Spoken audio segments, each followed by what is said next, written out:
On reprend donc notre shiur du dimanche soir, Bezrat Hashem. Erev Tov à tous. Erev Tov Erev Etsuyan.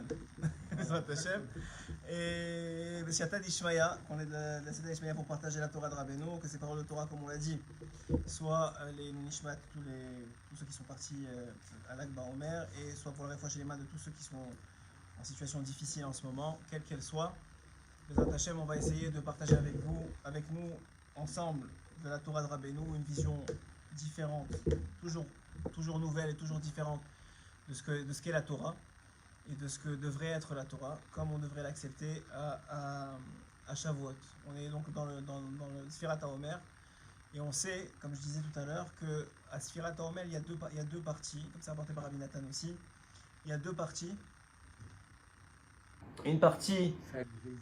Ah ouais, je pense que c'est le... Je sais pas pourquoi, mais je pense que c'est le téléphone. Top, il va falloir se repencher sur ça. Donc on a dit que la première partie de Sfirat HaOmer, c'est une partie de Avelut, c'est une partie où normalement le peuple d'Israël est en deuil par rapport, évidemment, comme c'est rapporté dans Chazal, aux 24 000 élèves de Rabbi Akiva. Et une deuxième partie, normalement, qui est avec le jour pivot, qui est le Lag BaOmer. Une deuxième partie où on est en préparation de Shavuot et on est censé pouvoir commencer à écouter de la musique. On est censé pouvoir commencer on se rase, on se coupe les cheveux, on est dans une situation de joie parce qu'on va recevoir la Torah. On est dans un deuxième shlav de la préparation, dans un deuxième niveau. Alors la question, c'est une question que je voulais poser, qui va rejoindre un peu ce qui s'est passé à Lag BaOmer. En tout cas, encore une fois, on n'est pas là pour expliquer les choses parce qu'on ne sait pas qu'est-ce qui s'est passé vraiment, mais pour essayer de comprendre, avoir une perspective des choses, pas tomber dans les opinions faciles et malheureusement qui peuvent être très à notre détriment. Et donc l'idée, plus que jamais, on a besoin d'avoir une perspective différente de ce qui nous arrive. Pourquoi c'est important? Parce que c'est rapporté au nom de Chazal que juste avant que le Mashiach se dévoile, alors encore une fois, je ne dis pas que c'est demain ou après-demain ou dans un an ou dans 10 ans, personne ne le sait. Je pense que les récents événements de ces dernières années nous montrent qu'on sait qu'on se rapproche, mais on ne sait pas quand c'est. Et ceux qui, encore une fois, qui le savent, ils ne le diront pas. Donc on n'est pas de ceux qu'on va le savoir ou pas. Mais en tout cas, ce qui est sûr, c'est que c'est rapporté que plus on se rapproche, plus il y a une obscurité qui s'installe. Une obscurité évidemment spirituelle qui va affecter principalement, comme le Baal Shem Tov le disait à son époque, comme Rabbeinu l'a expliqué aussi, principalement la foi de l'homme. Puisque la foi, c'est le pilier, c'est l'un des piliers de foi qui sont rapportés par le Rambam et d'autres. C'est le pilier du judaïsme, quelqu'un qui n'a pas de foi en Dieu et dans sa toute puissance et dans le fait qu'il fait tout pour le bien et que tout est le meilleur, ce qu'il fait c'est le meilleur pour nous. Alors il y a un manque dans sa conception du judaïsme et dans son application de sa relation à la divinité. Donc l'idée, elle est comme ça. L'idée que Rabbeinu essaie d'expliquer, qu'il essaie de nous rapporter, c'est qu'en réalité, il y a de plus en plus ce qu'on appelle, juste avant, dans la nuit, il y a un moment qui s'appelle juste avant Alot HaShachar, juste avant l'aube, il y a un moment qui est le moment le plus noir de la nuit. C'est le moment le plus sombre. Rabbi Nathan, il explique que c'est le moment juste avant Alot HaShachar, juste avant l'aube, juste avant qu'on commence à voir les éclaircies, les lueurs des rayons du soleil, même pas le soleil encore, c'est pas encore net, mais les rayons du soleil. À ce moment-là, nous expliquent les sages, et Rabbi Nathan en particulier, on va avoir le moment le plus obscur de la nuit. Alors, si on compare ça, ou si on transpose ça dans l'histoire juive, on est probablement dans les années, si on n'est pas encore arrivé, on y arrive, dans les années qui vont être le plus difficile, le plus obscur. Ça veut dire quoi le plus obscur? Ça va être le plus difficile de comprendre. Ceux qui essayent de le comprendre, ça va être très compliqué de vouloir comprendre parce que c'est pas à notre niveau d'abord et parce que la lumière n'est pas encore arrivée. Parce que le Mashiach va dévoiler cette compréhension de la divinité de tous les événements historiques qui se sont passés pour arriver à la finalité ne vont arriver qu'au moment du dévoilement du Mashiach et pas avant. Donc, on va essayer de comprendre principalement l'idée qu'il y a derrière tout ça. Pourquoi est-ce que Akadosh Baruch Hu a besoin de faire que l'obscurité soit si intense pour être la préparation finalement de cette lumière-là. Pourquoi est-ce qu'il n'a pas fait, on aurait pu penser, par exemple, que ce soit graduel, c'est-à-dire on a par exemple une, une- une, euh, une graduation de l'obscurité qui augmente depuis le début de la nuit jusqu'à minuit, par exemple, et puis à partir de minuit, on recommence à avoir de plus en plus de lumière jusqu'à arriver à la lumière totale, ce qui n'est pas le cas. On a au contraire une obscurité qui va tomber et qui va augmenter toute la nuit jusqu'à arriver juste avant le lever du soleil à son apogée et ensuite être explosé les cieux, on va dire. Et pourquoi? Alors l'idée, elle est que ça vient, comme dans toute chose, le principe du contraire vient mettre en exergue ce qui va venir après. C'est-à-dire que plus il y a d'obscurité, plus la lumière, aussi faible soit-elle, même un petit rayon va être ressenti comme une délivrance énorme, et va être perçu comme une délivrance énorme, et va être attendu comme une délivrance énorme. Donc pour qu'on ait cette attente-là, et cette acceptation, et pas plus qu'acceptation, cette, euh, cette envie et cette appréciation, voilà, cette appréciation de ce qui va venir après l'obscurité, il faut passer par cette obscurité. C'est un dénominateur qui est commun à beaucoup de situations difficiles dans la vie. Ce qui est sûr, c'est que toute situation difficile a une fin. Maintenant, on voit à travers le lac Baomer, qui est passé la semaine dernière, une idée fondamentale. On sait que la compréhension commune, c'est que la raison pour laquelle on est joyeux à l'Ag Baomer, c'est parce que c'est terminé ou c'est achevé la mort des 24 000 élèves. Oui. Je ne sais pas si vous avez déjà posé la question, j'avais posé la question hier, mais je ne sais pas si vous avez déjà posé la question, mais Loal et nous, si vous comparez ça, je veux dire, de quoi on est joyeux? À la fin de la journée, il n'y avait plus personne pour mourir. C'est-à-dire c'était fini.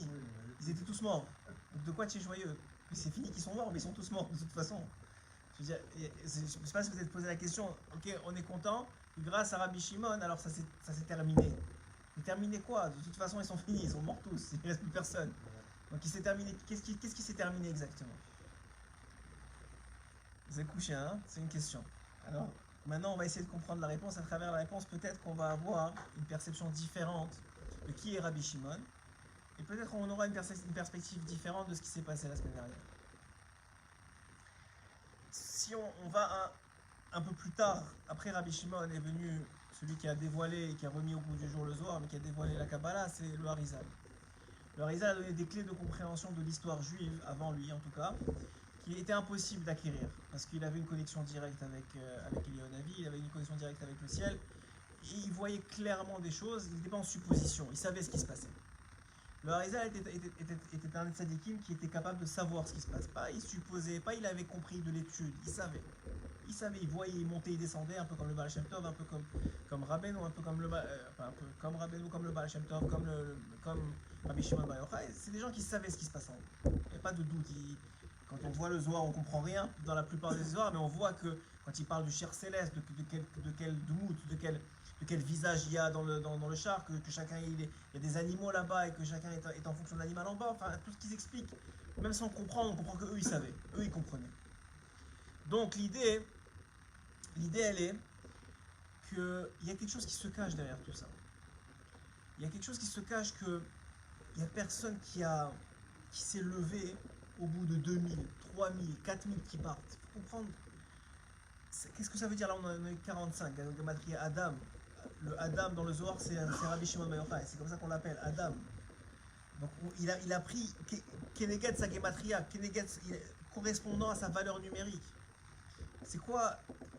Il faut comprendre que c'est beaucoup plus profond que juste un accident de voiture qu'on a pu entendre ou une situation difficile. Quelque chose de beaucoup plus qui se cache derrière. Donc, dans Siyata d'Ishmael, on va essayer de comprendre ça à travers la vision de Rabbeinu Akadosh. Pourquoi un homme il vient dans ce monde? Quelqu'un il devrait se poser la question, pourquoi je suis là? Qu'est-ce que je fais ici? Hein? Il n'a pas demandé, oui, c'est clair. Tu n'as pas demandé à venir, tu n'as pas demandé pourquoi, tu n'as pas demandé. C'est vrai. Il commence et il dit Neg Shem Aval, c'est lo hamakom azeh, c'est hamakom shel olam haba. Comme ça, il dit. C'est pas ici qu'il va profiter de ça, mais c'est olam haba.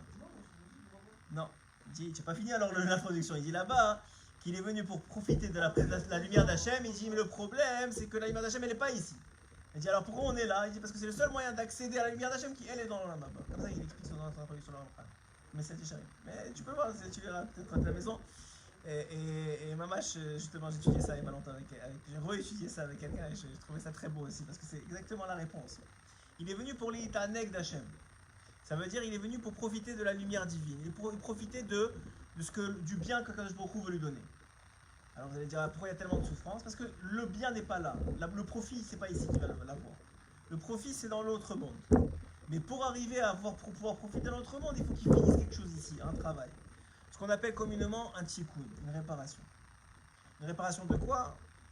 De son âme, qui fait partie elle-même de d'autres âmes, qui fait partie elle-même de l'âme d'Adam Rishon, 45. Ça veut dire qu'on est là pour réparer. Donc, quelqu'un qui croit qu'il est là pour profiter du soleil, ou même pour profiter de la Torah, hein, c'est pas vrai. La Torah est un moyen de réparation, c'est un guide de réparation. Quelqu'un qui est amoureux de la Torah à tel point qu'il ne croit qu'il n'y a que ça, hein, il a raté l'essentiel. Ce que Rabbeinu il vient dévoiler, ça a été très très très contredit et très très difficile à comprendre lorsqu'il a même ça a été même critiqué énormément. Comment un homme il peut venir dire qu'il y a plus haut que la Torah?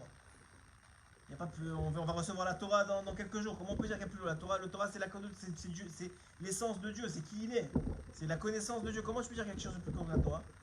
Il y a quelque chose de plus grand que la connaissance de Dieu, la connexion avec Dieu, qui passe par la connaissance. Tu ne connais pas avec qui tu es connecté, je ne sais pas qui tu es connecté, mais il y a quelque chose de plus grand. Ça s'appelle être connecté avec Kadosh Baruch Hu, être lié à Hachem. Ça s'appelle la dvekout. Parce que le Baal Shem Tov lui-même, il a dévoilé bien avant aussi. Ce qu'on appelle la dvekout, c'est ça l'essentiel. C'est ça l'essence. C'est ça ce que quand Raphaël il dit que mais Ziv Ashrina, il dit que tu vas profiter de Ziv Ashrina, de l'essence de la Shrina, c'est-à-dire la présence divine. C'est ça dont il parle. C'est d'être tellement connecté avec Hachem que comme si tu bronzes à la lumière de Dieu. Ouais. Ouais. C'est un des niveaux. C'est un des niveaux. Il parle là-bas de la véco, c'est un des niveaux. Mais c'est l'essence même. C'est ça c'est le top. C'est la finalité qui te permet de pouvoir profiter de cette lumière. Alors si on comprend ça, alors il y a des choses dans la vie qui vont prendre un autre sens. Comment ça? Les 24 000 élèves, nous dit le Harizal, de Rabbi Akiva, hein, c'est pas la première fois qu'ils étaient dans ce monde. En vérité, c'était la troisième fois qu'ils sont venus dans ce monde. Ils sont venus en groupe, chaque fois 24 000, chaque fois 24 000, chaque fois 24 000. Qui sont ces 24 000 élèves? Le Harizal, il dévoile. Il dit les 24 000 élèves, c'était les 24 000 qui, dans plusieurs générations, vraiment plusieurs générations précédentes, c'est-à-dire au moment du désert, où on est sorti d'Égypte, 24 000 personnes sont mortes d'un coup. Vous vous rappelez dans quel épisode?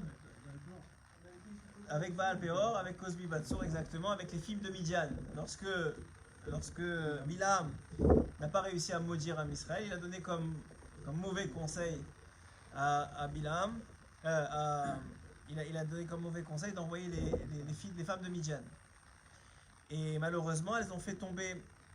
C'est plus compliqué que juste qu'on croit à faire tomber physiquement. C'est beaucoup plus profond que ça parce qu'on parle de tzadikim. Chacun d'entre eux est des vrais tzadikim. Comme on verrait aujourd'hui, on les embrasserait la main si on les voyait aujourd'hui. Et pourtant, ils sont tombés dans une. On ne peut pas comprendre exactement, c'est très très profond. Ce serait un sujet en soi. Mais ils sont tombés dans une faute qu'on appelle la znout. Ils sont partis avec des femmes de Midian et pour ça ils devaient se prosterner devant Baal avant parce que c'était la condition de partir avec elles. Et on parle d'un des nassis de Israël, un homme d'une grandeur qu'on ne peut même pas comprendre. Le nassi de Shimon qui est parti avec la fille de Zimri Ben Salou qui est parti avec Cosby Batsour. Donc Zimri Ben Salou c'était quelqu'un de très très très grand. Il avait aussi des taranot. Il s'est fait avoir par un Yetzirah beaucoup plus fin que juste la chair. C'est beaucoup plus grand que ça. Mais en tout cas, nous dit la Harizal, ces 24 000 élèves là, c'est eux qui étaient là à cette époque-là. Et c'est la raison pour laquelle ils n'étaient pas capables, parce qu'ils avaient été tellement grands à l'époque de Rabbi Akiva, qu'ils étaient capables de savoir exactement toi tu étais qui des 24 000 il y a 300, 400, je ne sais pas combien d'années avant. Et ils n'arrivaient pas à. C'est pas qu'ils se manquaient de respect, parce que ça ne s'appelle pas David Raham si tu manques de respect. Ils ne se faisaient pas honte, mais ils n'arrivaient pas à se donner du respect. C'est-à-dire, c'est pas qu'ils ne faisaient pas honte, ils se manquaient pas de respect, mais ils n'arrivaient pas à respecter l'autre parce qu'ils se rappelaient qu'est-ce que tu as fait, qu'est-ce que tu as fait il y a quelques années de ça. Comment tu es tombé dans la faute. Alors, ok, maintenant tu es dans un nouveau Gilboul, maintenant tu as réussi à être en ta mitra, mais bon, je sais ce que tu as fait. Ils n'étaient pas capables de se donner du respect. Voilà, genre, mais le problème c'est qu'ils l'ont pas appliqué à eux-mêmes. Ils l'ont appliqué à l'autre. N'oublie pas, toi d'où tu viens, pour qui toi tu te prends. Alors qu'ils auraient dû se le faire à eux-mêmes. Et Rabbi Akiva, lui, nous dit le Harizal, il a récupéré une partie de la Neshama de Zimri Ben Salma. La partie de la Neshama qui a fauté, qui devait être réparée. Rabbi Akiva, c'est très complexe parce qu'il a plusieurs parties de Neshama de plusieurs personnes en même temps. Donc c'est pas juste une réincarnation. Il faut comprendre qu'il a beaucoup réparé dans sa vie. Et même il n'a pas fini, puisque cette semaine on a la Yula du Ramchal, il parlait du Ramchal tout à l'heure. On sait que le Ramchal, il est venu réparer les 40 premières années de Rabbi Akiva. D'ailleurs, il est mort à 40 ans, alors que Rabbi Akiva a fait tchouva à 40 ans. Ils sont enterrés l'un à côté de l'autre. Il n'y a pas de hasard dans la vie. Ça n'existe pas. Hachem, il sait ce qu'il fait. Ils sont enterrés l'un à côté de l'autre parce que le Ramchal est venu réparer les 40 premières années de la vie de Rabbi Akiva. C'est pour ça que quoi? C'était quoi comment on dit ça? Pas le métacomal. Le signe distinctif de Rabbi Akiva les 40 premières années, c'est qu'il détestait les gens de Torah. Il est détesté au point, on dit que la Gemara dit qu'il était capable de mordre comme un âne. Et pourquoi? Parce que l'âne, il broie, il lâche pas sa prise. Quand il mord, c'est fini. C'est pas juste un chien il s'énerve, il peut bouger, il revient. Non, lui, c'était à tel point qu'il détestait ça. Et donc, qu'est-ce qui s'est passé avec le Ramchal? Il a été détesté. Pourquoi? Parce qu'il est venu malheureusement juste après l'épisode très très malencontreux de celui qui s'est pris pour le Mashiach. On dirait même pas son nom. Et qui a fait fauter tellement de... Le peuple était tellement en attente du Mashiach qu'ils ont dit voilà c'est lui. Finalement lui il s'est converti à l'islam et malheureusement il a entraîné beaucoup avec lui, beaucoup qui étaient naïfs, ils voulaient juste une délivrance, ils en avaient marre d'être oppressés, d'être frappés, d'être dénigrés par les autres. Donc ça c'est la dernière étape avant l'étape de Rabbi Akiva. Mais le Harizal nous dit ça va encore un peu plus loin, même beaucoup plus loin, ça va à l'époque biblique. Il y a eu 24 000 personnes qui ont fait une chose en commun. Ils ont fait une Brit Mila sous l'influence de Shimon et Lévi. À Shrem, il y avait des goïms. Ils étaient goïms, mais ils voulaient prendre les filles juives. Ils ont pris Dina. Shrem, il a pris Dina, la fille de Yaakov, de force. Mais ils voulaient quand même la marier. Ils avaient soi-disant une bonne intention. Même si leur raison d'être ou leur raison de faire la Brit Mila, de se convertir, elle était évidemment biaisée parce qu'ils voulaient des femmes de l'âme Israël, il y avait quand même dans ça une volonté d'être juif. À partir du moment où il y avait quand même cette volonté-là, Hachem, nous dit le Harizal, il était obligé de rien, mais c'est juste pour comprendre l'idée, il a été obligé de ramener dans ce monde, en tant que juif, ces 24 000. Mais ils sont retombés dans la faute, une faute qui était présente déjà dans leur Gilgoul précédent, et à un niveau beaucoup plus fin, ils sont encore retombés dans la faute, même avec toute la Torah de Rabbi Akiva. C'est pour ça qu'il n'y a personne qui a arrêté la destruction des 24 000. Même Rabbi Akiva, il comprend ce qui se passe. Bien sûr. Bien sûr. Rabbi Akiva, il savait des choses que l'arrêt. Alors voilà, pas qu'il pouvait, il ne voulait rien faire. La question c'est pourquoi. Pourquoi Rabbi Shimon Bar Yochai, qui savait ce qui allait se passer ce jeudi, n'a pas arrêté la situation? Il y en a beaucoup qui m'ont dit ça. Comment ça se fait que Rabbi Shimon, il n'a rien fait? Il a toutes les clés, c'est lui qui il a dit qu'il peut tout. Il s'écrit que le jour de ce qu'il est parti, il a dit qu'il n'y a pas de djinn dans le ciel et qu'il n'y a pas de. Et c'est vrai, tout celui qui meurt, même qui n'a rien à voir avec Rabbi Shimon, tout juif qui meurt le jour de l'Akba Omer, il passe direct au Gan Eden. Il n'y a pas de jugement. Ce jour-là, il n'y a pas de jugement. Comment il y a des gens qui meurent chez lui? Comment il a pu rien faire? Alors il faut comprendre. On va comprendre Rabbi Akiva et on va comprendre Rabbi Shimon à travers ça. En fait, pourquoi c'est écrit? C'est marloquette, est-ce que le Akba Omer, le jour du 33e jour du Omer, c'est marloquette, est-ce que c'est vraiment la Yula de Rabbi Shimon? Est-ce que c'est vraiment le jour où il est parti? Ou c'est juste par son mérite que c'est arrêté les 24 000, puisqu'il arrivait bien après en vérité. C'est l'un des 5, Rabbi Akiva a recommencé à réenseigner la Torah après qu'il ait perdu les 24 000, il est parti dans le sud d'Israël, il a repris 5 élèves. Rabbi Shimon Bar Yochai, Rabbi Meir Balanès, Rabbi Yosef, Rabbi Elazar, et le 5e, Rabbi Yehuda Bar Ilai. Merci, Rabbi Yehuda Bar Ilai. De 5 élèves, c'est de 5 là, on a reçu toute la Torah d'aujourd'hui. Vous imaginez 24 000 comme ça? Qu'est-ce qu'on aurait aujourd'hui? Combien de Gbarot, combien de Mishnayot? Juste on a eu 5 et on a toute la Torah qu'on a aujourd'hui. Imaginez 24 000. Mais ça valait pas la peine les 24 000 parce qu'il y avait dans le Shoresh, dans la source, il y avait un problème de Mida. Mais ça, personne peut. Si on voyait un de ces 24 000 aujourd'hui, mais ce serait Godolé Ador de notre génération. Peut-être, en tout cas, nous on le verrait comme ça. Nous qui n'avons pas de Torah, peut-être les grands en Torah, ils verraient la subtilité. Mais nous on ne verrait pas la subtilité. Qu'est-ce qui se cache derrière? On parle de quelqu'un qui manquait. Il manquait même pas de kavod. Il donnait pas assez de kavod à l'autre. Vous imaginez à quel point c'est dak. Mais ça vient d'une source de Touma énorme qui a été réparée. Parce que pour arriver à être un Talmid Chacham qui ne fait juste que ne pas donner assez de respect à quelqu'un d'autre, alors qu'il était dans d'autres vies un homme qui était prêt à se convertir juste pour aller avec une femme, vous imaginez comment il a passé d'étapes, combien son âme s'est raffinée. Il y a eu travail dans l'histoire. Donc en fait, l'idée, elle est extrêmement importante à comprendre. Excusez-moi, mais elle était déjà raffinée quand ils ont fauté avec elle, les Midian. Elle s'est améliorée dans le raffinement par rapport à Shrem Ben Hamor et ses 24 000 habitants de Shrem. Mais elle n'était toujours pas réparée puisqu'ils ont fauté. Ils sont tombés dedans. Alors en vérité, l'idée, pourquoi Rabbi Akiva il n'est pas intervenu? Parce que on est tous, et ça revient exactement à la question qu'on a posée, on est tous là juste pour une chose, pour finir le tikkun de notre âme. Et la finalité du tikkun de l'âme des 24 000, c'était l'épisode du Homer. C'était cette épidémie qui les a pris. C'était leur finalité. Et pourquoi on fête l'Akba Homer? Selon en tout cas l'opinion qui dit que c'est même pas l'Eloula de Rabbi Shimon. Parce que c'est par le mérite de Rabbi Shimon, Rabbi Shimon il existait même avant de venir dans ce monde. C'est-à-dire sa lumière elle était là, elle était présente. Le hors du Zohar il existe depuis la nuit des temps. Il est venu le dévoiler en tant qu'homme, mais Rabbi Shimon c'est un concept, c'est une âme, c'est un trésor, ça existe depuis la nuit des temps, c'est depuis la création du monde. Et même avant la création du monde, bien avant, c'est des tzadikim qui se sont habillés dans des hommes, mais c'est des lumières qu'on ne comprend pas ce que ça veut dire. Aussi, pas Gilgul, c'est une partie de la Neshama de Moshe. Et l'idée, elle est, on va voir pourquoi d'ailleurs. C'est très bien que vous me rappelez ça. Donc l'idée, elle est comme ça. L'idée, elle est que c'est par le mérite de Rabbi Shimon que quoi? Que c'est fini le tikkun de ces 24 000 élèves. Leur réparation, ils ont fini leur réparation, ils n'ont plus besoin de revenir. Ils n'ont plus besoin d'aller à la Kafakela, ils n'ont plus besoin de faire le Gehinam, ils ont fini. Pour ça, on est heureux. Hein? Alors, très bien. Pourquoi on maintient le deuil?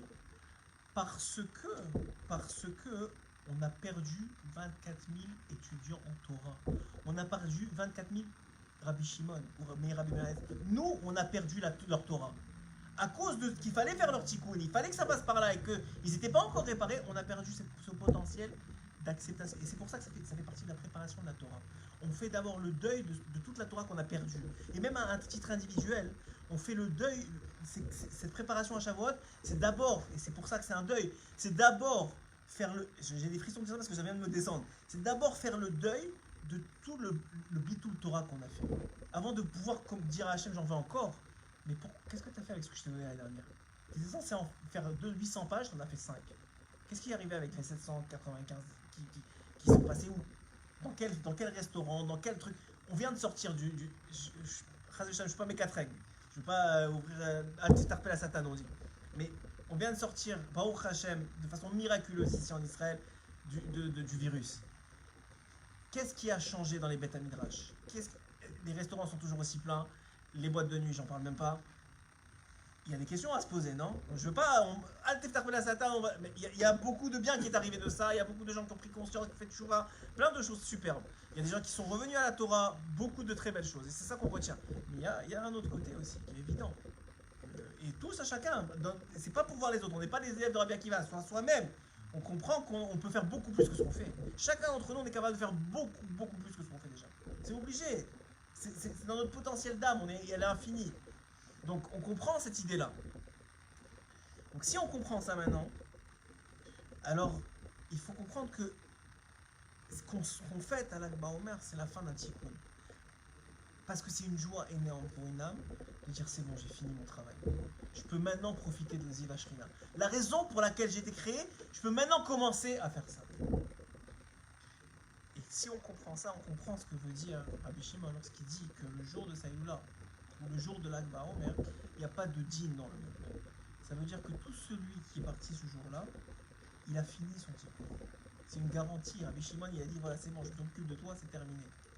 Tu n'as plus besoin de revenir, tu n'as plus besoin d'aller au Kafakela, pas de Guéhinam pour des années. Vous savez qu'une faute, c'est peut-être des centaines d'années de Kafakela.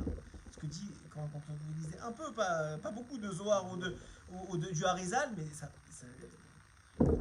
il y a une histoire sur le Harizal qu'il y avait un homme, il est parti avec une femme mariée, ok. Maintenant, il a rendu interdite à son mari. Le monsieur, il est parti de ce monde, ouais. Il a été jugé pour la faute qu'il a faite avec cette femme mariée. 100 ans de Kafakela. Maintenant, quand il a fini ses 100 ans, il est revenu. Il a dit, maintenant tu vas et tu reviens pour finir le reste de ton truc. Après ça, il est revenu, il a dit, bon, alors ça est bon. Il dit, non, maintenant, il faut que tu payes pour chaque fois qu'elle est partie avec son mari alors qu'elle était interdite à lui. Elle vas-y, encore 50 ans là, 100 ans là, 50 ans là, 100 ans là. Chaque fois qu'elle est partie, après que tu as fait l'acte avec elle, chaque fois qu'elle est partie, il faut que tu payes pour ça. Vous avez imaginé ce gars-là, hein, lorsqu'il va revenir un jour, on va lui dire, c'est bon, tu as fini. Quelle joie il va avoir. Ça y est, c'est bon, j'ai terminé. J'ai plus à réparer. Vous imaginez ce que ça veut dire? On n'est pas la réincarnation d'une fois. On est des milliers de réincarnations. On est fatigué des réincarnations. On en a marre, on n'en peut plus. La preuve, c'est on se voit. On est khalash, on est dans khalash, on le sait. Rabbeinu il dit, on est des générations qui sont cholé nefesh. On est malade de l'âme parce qu'on en a. Combien de fois tu veux ressusciter? Combien de fois tu veux réparer? Et à chaque fois, il faut encore un peu plus. C'est encore un peu plus fin, encore un peu plus fin. Et ici, tu as réparé, mais finalement, il manque un peu ici. L'exemple des 24 000, c'est juste un petit exemple. Ils sont juste venus 3 fois. Combien nous, on est revenus? Combien on sait? On ne sait pas. Personne ne sait combien on est revenu de fois. Et on est des parties, de parties. Ça veut dire chaque fois, la partie qui est réparée, elle reste. Et la partie qui n'est pas réparée, elle doit revenir. C'est un travail sans fin. Et quand tu viens, t'es pas sûr. Le pire, c'est quand tu viens ici, parce que des fois, tu abîmes encore une partie d'une autre partie qu'il faut encore réparer. Jusqu'à quand? Ne parlons même pas de ceux qui font des Zerale Batala. Encore une fois, pour comprendre l'idée, que tout le but de ce monde, c'est de permettre la réparation. Donc c'est vrai, et je l'ai expliqué hier à des personnes, mais c'est vrai qu'on doit être triste pour avoir perdu des membres du peuple d'Israël. Et que chacun d'entre nous, on doit se remettre en question sur pourquoi on a entendu, on a vu, on fait partie de cette génération qui a vu partir des gens dans une iloula d'un tzaddik. C'est sûr. Mais eux, c'est clair qu'eux, ils sont en train de remercier Hachem d'être partis. Ils sont peut-être tristes pour leur famille, leurs enfants, etc. Que eux, vraiment, nous, on doit être tristes. Et ceux qui les connaissent, il y a vraiment un travail à faire pour les soutenir dans cette épreuve. Mais ceux qui sont partis, c'est clair que c'est la meilleure chose qui pouvait leur arriver. Et pourquoi nous on n'est pas partis? Parce que nous on n'a pas fini notre tikkun, donc on n'avait rien à faire là-bas. Mais c'est presque, selon des gens qui ne sont pas connaisseurs dans les secrets de la Torah, ils vont croire que ce genre de parole-là, c'est presque de l'hérésie, de dire une chose pareille. Comment un homme qui peut mourir alors qu'il est à la fleur de l'âge, qu'il a des enfants, une famille, comment ça peut être la meilleure chose qui peut lui arriver? Comment tu peux dire que c'est la meilleure chose qui peut lui arriver? C'est pas moi qui le dis, moi je suis personne pour dire ces choses-là. C'est Khazal qui nous dit ça. Que Hachem il fait la meilleure chose pour chacun d'entre nous. Donc ça veut dire, c'est la meilleure chose qui peut lui arriver. Ah, comment ça se fait? Tu sais pas comment ça se fait. Mais quand tu vas arriver à 120 ans, et que toi tu vas le voir lui au 7e ciel là-bas, et que toi tu vas être là alors que tu auras galéré encore plus d'années que lui, pour finalement faire encore plus de fautes et devoir revenir encore une fois, tu vas te dire peut-être que j'aurais bien aimé être à sa place. Mais c'est pas chacun à sa place, on n'est pas en train ni d'envier ni le bon, ni le mauvais, ni rien, c'est pas ça qu'on dit. On dit simplement qu'il faut comprendre qu'il y a deux concepts dans la vie. Il y a ce qu'on voit avec nos yeux et il y a ce qui est la réalité. La réalité spirituelle, c'est pas du tout ce qu'on voit avec nos yeux. Maintenant, c'est ce qu'on voit avec nos yeux, on le voit pour une raison, parce qu'il faut s'en occuper de ce monde-ci. Il y a des gens qui sont tristes à cause de cette situation-là, qui étaient des familles, des proches, des enfants de ces gens-là, et qui vivent avec la tristesse, parce que ce monde-ci est fait de ça. Et ça fait aussi partie de leur tikkun, et ça a été décidé bien avant. Alors vous allez me dire, il y a quelqu'un qui m'a dit, qu'est-ce qu'ils auraient préféré ces gens-là? Partir avec le virus ou partir comme ça? Maintenant qu'ils sont partis comme ça. De toute façon, à Rosh Hashanah, c'était décidé qu'ils devaient partir. Comment tu veux partir? Le jour où t'es pas jugé, où tu vas directement au plus haut du Gan Eden et que tout le monde t'applaudit, ou le jour où tu pars dans un hôpital laissé comme à l'abandon et peut-être même pas en Eretz Israël? Qu'est-ce que tu préfères?